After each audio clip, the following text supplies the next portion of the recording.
വിശുദ്ധ ലൂക്ക എഴുതിയ സുവിശേഷം അധ്യായം 13 വാക്യങ്ങൾ 1 മുതൽ 5 വരെ.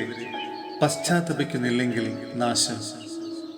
ഗലീലിയക്കാരായ ഏതാനും പേരുടെ ബലികളിൽ അവരുടെ രക്തം കൂടി പീലാത്തോസ് കലർത്തിയ വിവരം ആ സമയത്ത് അവിടെ ഉണ്ടായിരുന്ന ചിലർ അവനെ അറിയിച്ചു. അവൻ ചോദിച്ചു, ഇവയെല്ലാം അനുഭവിച്ചതുകൊണ്ട് അവർ മറ്റെല്ലാ ഗലീലിയക്കാരെയുംക്കാൾ കൂടുതൽ പാപികളായിരുന്നു എന്ന് നിങ്ങൾ കരുതുന്നുവോ? അല്ല എന്ന് ഞാൻ പറയുന്നു.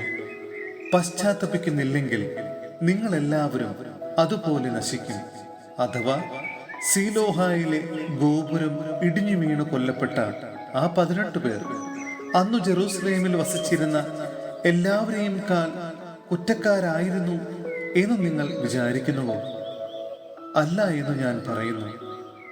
പശ്ചാത്തപിക്കുന്നില്ലെങ്കിൽ നിങ്ങളെല്ലാവരും അതുപോലെ നശിക്കും. സഹോദരരെ, വിശുദ്ധ യോഹന്നാന് ലഭിച്ച വെളിപാടിന്റെ പുസ്തകത്തിൽ നിന്നുള്ള വായന അധ്യായം 2 വാക്യങ്ങൾ 1 മുതൽ 7 വരെ. സഭകൾക്കുള്ള കത്തുകൾ. എഫേസോസിലെ സഭയ്ക്ക്. എഫേസോസിലുള്ള സഭയുടെ ദൂതൻ എഴുതുക: വലത്തുകൈയിൽ 7 നക്ഷത്രങ്ങൾ വഹിച്ചുകൊണ്ട് 7 സ്വർണപീഠങ്ങൾക്ക് മധ്യേ നടക്കുന്നവൻ ഇപ്രകാരം പറയുന്നു: നിന്റെ പ്രവൃത്തികളും പ്രയത്നങ്ങളും ക്ഷമാപൂർവമായ ഉറച്ചു നിൽക്കും ദുഷ്ടരോടുള്ള സഹിഷ്ണുതയും ഞാൻ മനസ്സിലാക്കുന്നു. അപ്പസ്തോലന്മാരെന്ന് നടിക്കുകയും എന്നാൽ അങ്ങനെയല്ലാതിരിക്കുകയും ചെയ്യുന്നവരെ പരിശോധിച്ച് അവർ വ്യാജം പറയുന്നവരാണെന്ന് നീ കണ്ടുപിടിച്ചു. തീർച്ചയായും ക്ഷമാപൂർവം പിടിച്ചു നിൽക്കാൻ തക്ക കഴിവ് നിനക്കുണ്ട്.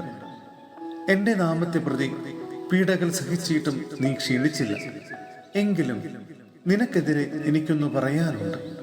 നിനക്ക് ആദ്യമുണ്ടായിരുന്ന സ്നേഹം നീ കൈവെടിഞ്ഞു.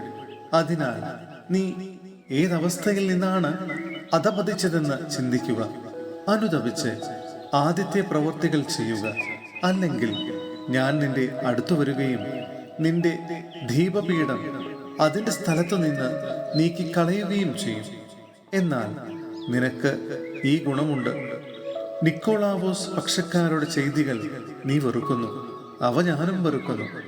ആത്മാവ് സഭകളോട് അരുൾ ചെയ്യുന്നത് ചെവിയുള്ളവൻ കേൾക്കട്ടെ. വിജയം വരിക്കുന്നവനെ ദൈവത്തിന്റെ പറുദീസായിലുള്ള ജീവവൃക്ഷത്തിൽ നിന്ന് ഞാൻ ഭക്ഷിക്കാൻ കൊടുക്കും.